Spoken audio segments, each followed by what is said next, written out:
Le cinquième grand principe qui m'a personnellement aidé de passer de l'extrême, on va dire, galère à être libre financièrement aujourd'hui, ça va être le fait de savoir pourquoi tu le fais. En fait, personnellement, je n'ai pas toujours su comment faire quelque chose. Je suis passé de combien à combien, de combien à tel nombre d'abonnés, ou même dans mes différents business, mettre en place des choses, ou même traverser certaines difficultés. Je n'ai pas toujours su comment on le fait. Par contre, il y a une chose qui m'a toujours aidé, c'est le pourquoi. Quand je suis dans une sorte de divertissement et que je commence à me perdre, dès que je me rappelle pourquoi je le fais, ça me recadre. Donc la chose à laquelle je veux que tu te connectes maintenant, ça serait ça. Là, on parle de développement personnel, mais c'est pareil dans le business, c'est pareil dans n'importe quel domaine. Si tu veux faire ce que les autres ne font pas, alors il faut te connecter à quelque chose de beaucoup plus puissant.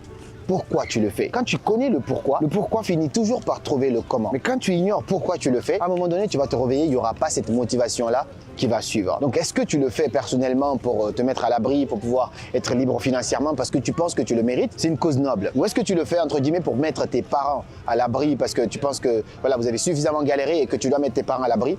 C'est une cause noble. Est-ce que tu le fais parce que tu as envie de servir l'humanité, parce que tu veux être immortel, tu n'as pas envie de partir comme ça et qu'on t'oublie, donc tu veux marquer l'histoire? C'est une cause noble. Est-ce que tu le fais pour quelqu'un, pour une histoire? Même parfois, ça peut être juste une revanche, comme l'histoire de la douleur dont je t'ai parlé au début de cette vidéo.